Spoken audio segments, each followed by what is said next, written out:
So 2019, mile-and-a-half tracks, the racing's really matured as we've gone through the season. Satisfied with what we've seen, and where do you anticipate the ceiling is on this?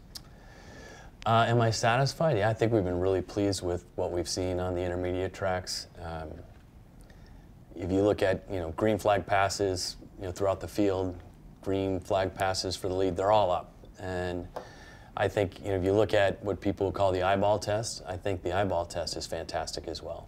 I mean, the restarts they're phenomenal, and the opportunity to chase down a leader and then pass them, we've seen that repeatedly with this with this racing. So I would say overall we're very excited. Is there a ceiling? I hope not. I think we've seen so many different times this year people say, "Oh my God, that was the best race of the year." Are those things that we want? There absolutely are things that we want. So as we head to Kentucky and some of these other intermediate tracks, we think we're going to see some great racing again. It seems like it's paying off in terms of eyeballs on the sport from a TV perspective. Yeah. More people enjoying NASCAR now. Yeah, so we kind of look at a number of different measures. So we look at television for sure. We look at our digital and social numbers, because fans consume the sport differently.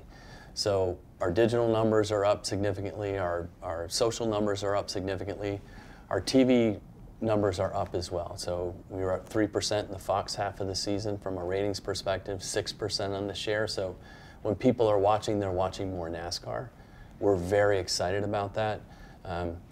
All sports is down year to date 9%. So for us being +3, that's obviously they like what they're seeing and they're participating in the sport.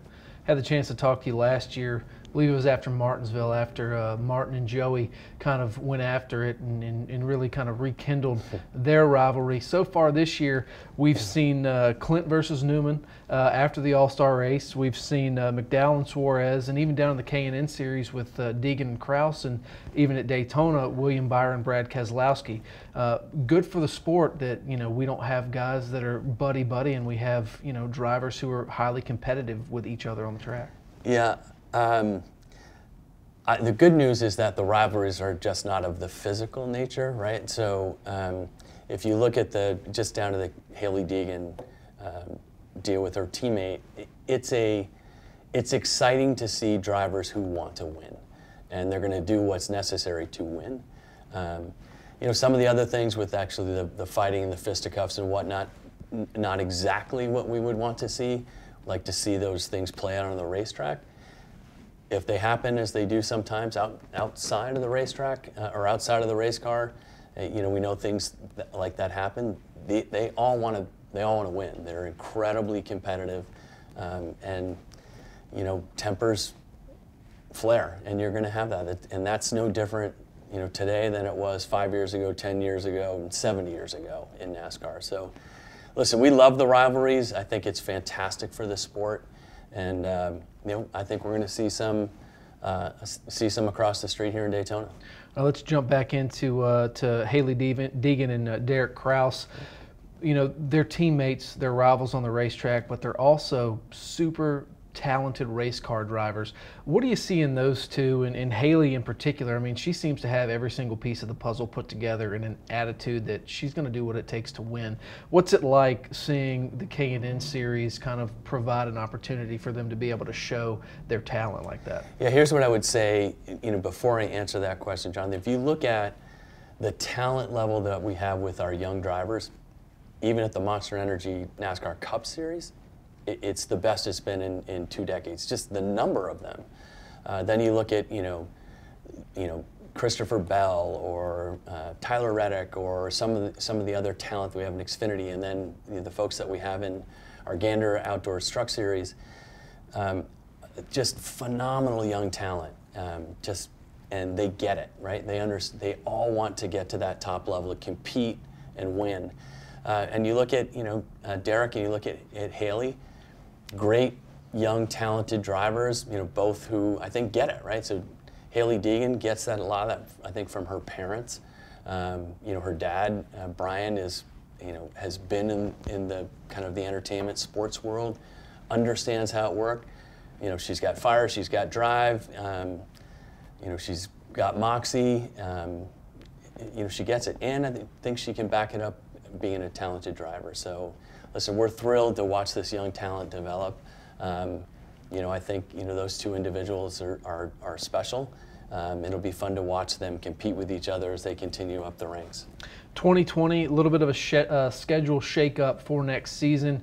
It's been a while since we've had that announcement. How have fans digested it? How has the industry digested it? And what's your anticipation level like finishing out a successful 2019 but then hitting the ground running in 2020? I think the reaction to the schedule was probably, it was overwhelmingly positive from the fan base and frankly from an industry standpoint. I think that, the tracks, the teams, the drivers were all very excited, broadcast partners all very excited about it. If you think about the changes that were made, we were running at exactly the same number of racetracks.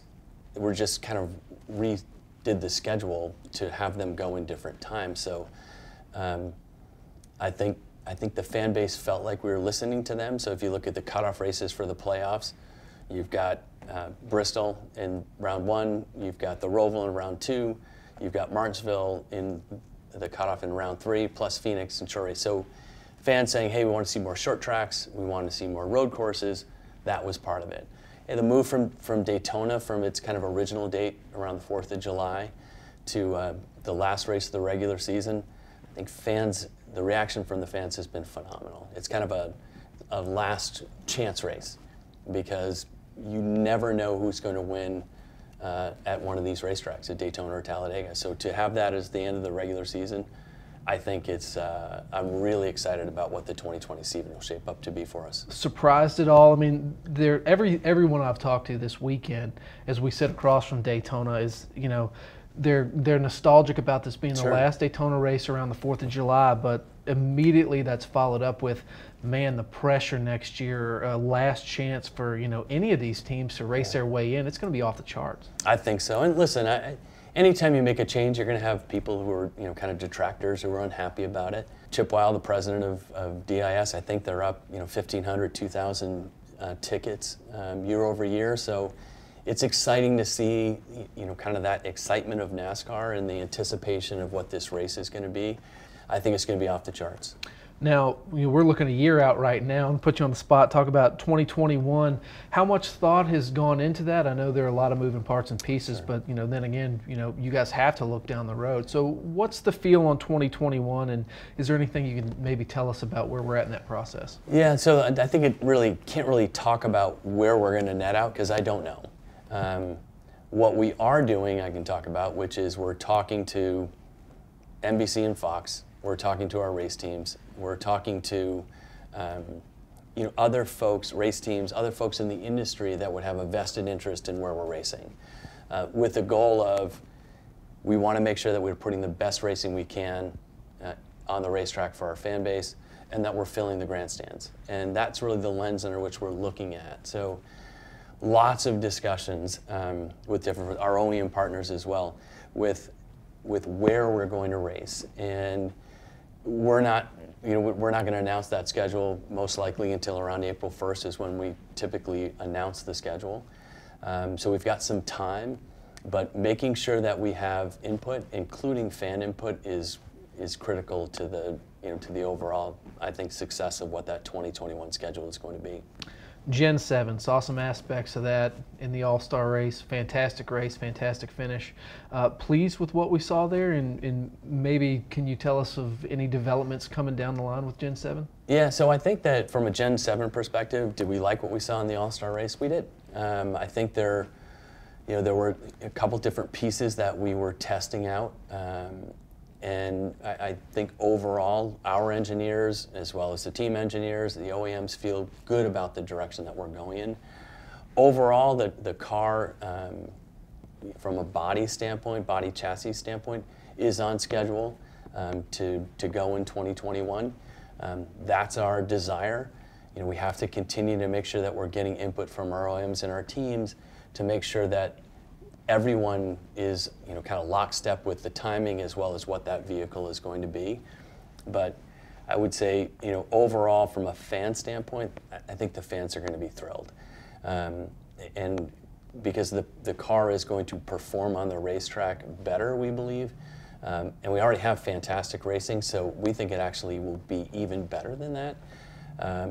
Really excited about what that's going to look like. The body styling should create more relevance for our auto manufacturers. I think that'll be a good thing. I think it'll look more like the showroom counterpart. That part's all good. So excited about what that future is, and then ultimately dropping a new engine into it, probably maybe as soon as 2022, might be as late as 2023, but really excited about what that vehicle is going to do, for the fan base and then for those that are participating in the sport. All right, off the track and onto the screen, we've talked about eNASCAR before Sure. the Heat Pro League launched, and really this year it's kind of, with the launch of the Heat Pro League, with the iRacing, the Peak Series, really growing a lot of support around that. How good is it to see, these two leagues, being successful and people that, aren't driving out on the track, but they're competing from their, their living room? Yeah, no, listen, I think it's one of those areas that we see as a growth area for us. So you look at the results that we've seen from what we would call engagement. So our folks participating, both from a competitor standpoint or watching, the numbers are all up. And so we're really excited about the relationship that we have with our teams around the 704 game, the Heat 3 game, is really we're really excited about. I think they're really excited about it as well, and so the resources we have on the NASCAR side, combined with team resources, really to blow that out, I think has been really exciting. And then from an iRacing perspective, it's a decade old, and the successes that we've seen, if you iRace, you are just totally into it. I mean, the simulator racing is something that these folks do all the time. They're practicing all the time, they're racing all the time. I think it's just a really cool thing. And then in some cases, you've got folks graduating from simulators to on the racetrack, and probably no better example of that than William Byron. So I think, again, it's just another opportunity for us to get more people involved in our sport. All right, we know you're a busy man. We appreciate your time, Steve. It's my pleasure. Thanks, Jonathan.